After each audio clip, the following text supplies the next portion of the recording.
His hands wouldn't stop shaking. Thomas Crawford stared at the letter for the third time that morning, trying to make sense of the knot in his chest. 3 words kept jumping out at him from the careful handwriting: I ain't pretty. The stagecoach would roll into town in less than an hour, bringing with it a woman he'd never laid eyes on. A woman who'd be his wife by week's end if he didn't turn her away. Thomas set the letter down on the kitchen table and walked to the window, looking out over the Wyoming ranch land that stretched toward the mountains.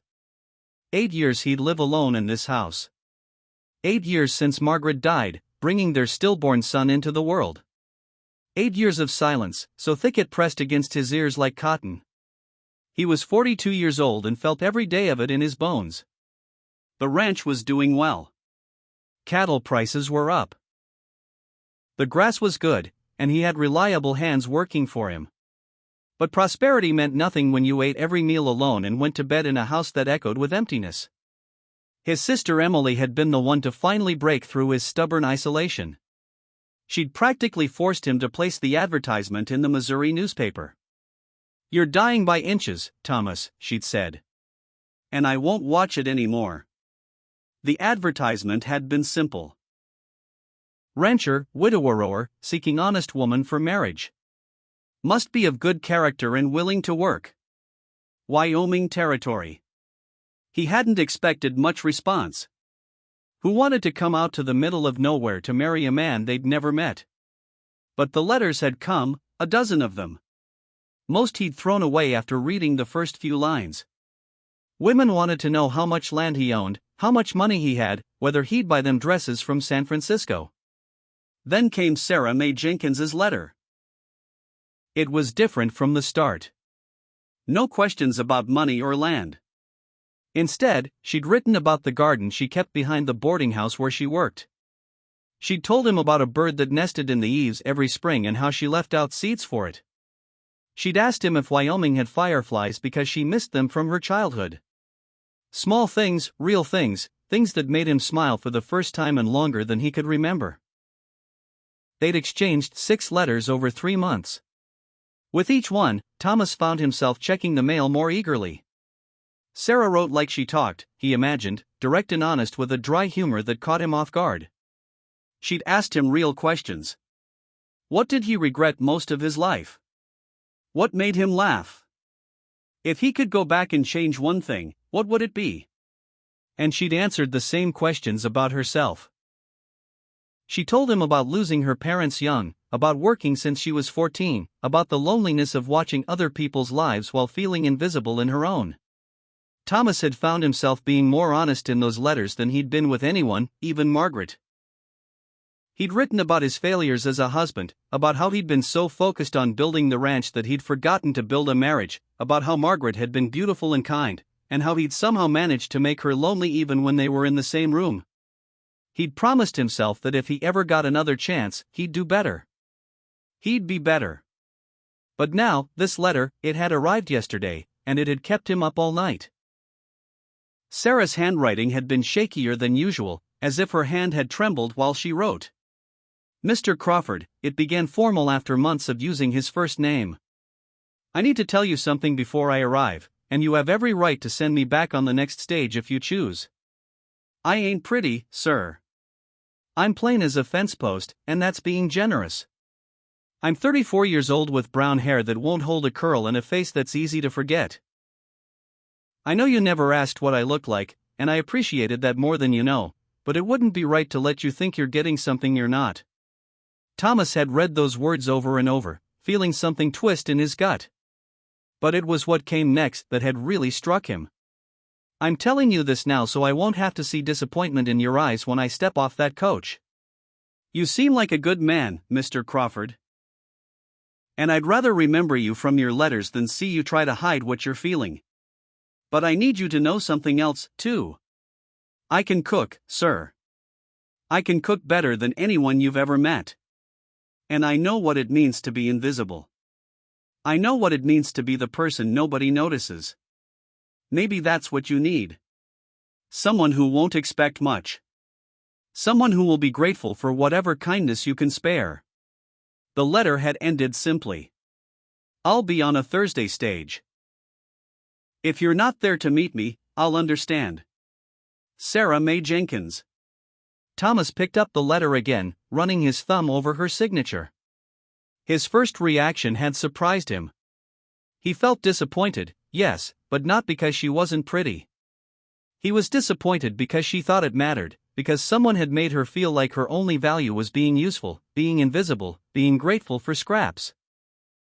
And he was disappointed in himself for placing an advertisement that made her think he was looking for a transaction instead of a person. The truth that had kept him awake was simpler and more complicated than appearance.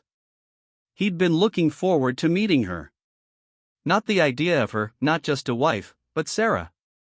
The woman who wrote about fireflies and asked him about regrets.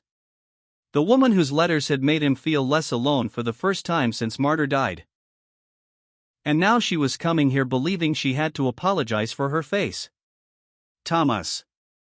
Emily's voice came from the doorway. His sister had arrived early as she promised to help him meet his bride.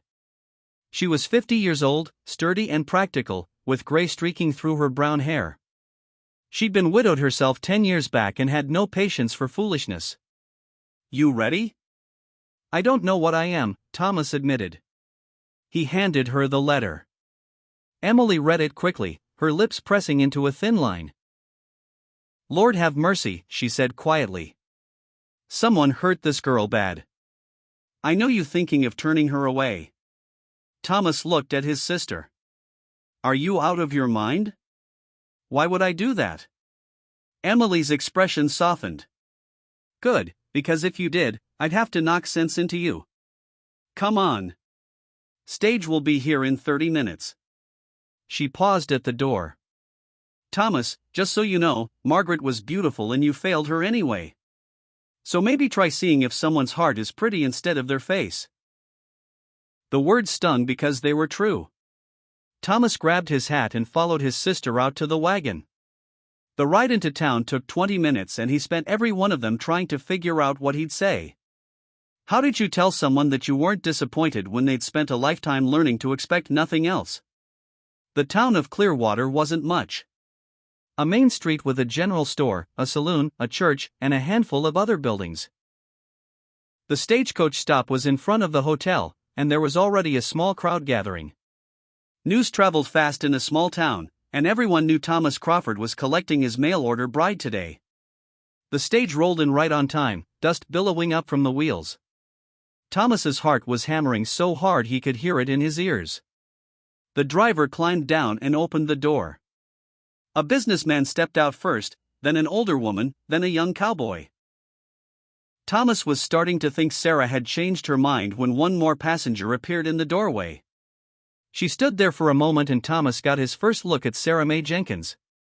She was exactly as she described herself, brown hair pulled back in a simple bun, average height, wearing a plain gray traveling dress that had seen better days.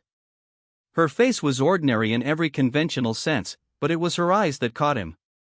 Brown eyes that were intelligent and wary and kind all at once. Eyes that had seen disappointment before and were bracing for it again. She climbed down from the stage carefully, clutching a worn carpet bag in one hand and a large covered basket in the other.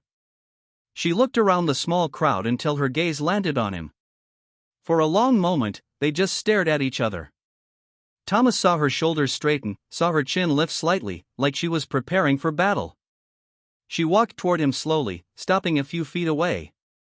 You're Thomas Crawford. Her voice was quiet but steady. Yes, ma'am. I'm Sarah Jenkins. She paused and he saw her throat work as she swallowed.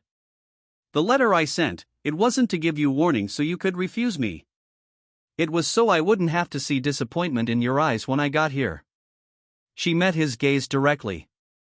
Thank you for not showing it, even if you feel it. Thomas felt every eye in town on them. He knew this moment mattered. He knew that whatever he said next would set the tone for everything that came after. He thought about all the things he could say, all the polite reassurances. But Sarah had been honest with him. She deserved honesty back. Ma'am, he said clearly, I've been disappointed many times in my life. I've been disappointed in myself more than anyone, but I'm not disappointed today. He gestured to the wagon where Emily waited. I'm glad you came. Real glad. Now, let's get you home. Sarah didn't speak much on the ride to the ranch. She sat beside Emily in the back of the wagon, her basket balanced carefully on her lap while Thomas drove. Emily tried to make conversation, asking about the journey and the weather back in Missouri, but Sarah's answers were brief and polite. Thomas understood. She was waiting for the other shoe to drop, waiting for him to change his mind. The ranch came into view as they crested the last hill. The house was a solid two-story structure with a wide porch, weathered but well-maintained. The barn and outbuildings were in good repair, and cattle dotted the pastures stretching toward the mountains. It was a good property, and Thomas had worked hard to build it, but he saw it now through Sarah's eyes, and wondered what she thought. "It's bigger than I expected," Sarah said quietly. It was the first thing she'd said without being asked. "Been here 15 years, Thomas replied. "Built most of it myself. With help from the hands." When they pulled up to the house, Jake, the ranch foreman, came out to help with the luggage. He was a grizzled man in his 50s who'd been with Thomas since the beginning. He tipped his hat to Sarah. "Ma'am, welcome." "Thank you," Sarah said. She clutched her basket tighter. Emily showed Sarah inside while Thomas and Jake brought in her single carpet bag. The house was cleaned but sparse. Thomas had never been one for decoration, and after Margaret died, he'd seen no point in it. The furniture was practical and sturdy. The rooms felt empty despite being lived in. Sarah stood in the main room, taking it all in. Thomas watched her carefully, trying to read her expression. She wasn't judging. He realized she was calculating, figuring out what needed doing, where things should go, how to make this house work. "I'd like to start supper if that's all right," Sarah said suddenly. "It's been a long day and I imagine everyone's hungry." "You don't need to cook tonight," Emily said kindly. "You just got here. I brought a stew we can heat up." "I prefer to cook." Sarah's voice was firm but not unkind. "I like to earn my keep from the start." Thomas saw Emily open her mouth to argue then close it. He understood what Sarah was doing. She was establishing her value immediately, showing them why they should keep her. It made his chest ache. "The kitchen's through here," he said, leading the way. Sarah set her mysterious basket on the counter and looked around. The kitchen was functional but basic. A cast iron stove, a pump for water, shelves with minimal supplies. She opened the pantry, and Thomas saw her mentally cataloging what was there. Flour, beans, some dried meat, basic staples. The kitchen of a man who cooked to survive, not to enjoy. "This will do," Sarah said. She turned to Thomas. "How many for supper?" "Just the three of us tonight. The hands eat in the bunkhouse." Sarah nodded and started unpacking her basket. Thomas watched in fascination as she pulled out items he'd never seen before. Small cloth bags of spices, a jar of something dark and aromatic, dried herbs he couldn't identify. She worked quickly and efficiently, her earlier nervousness vanishing as she moved through the familiar routine. "Where did you get all that?" Emily asked,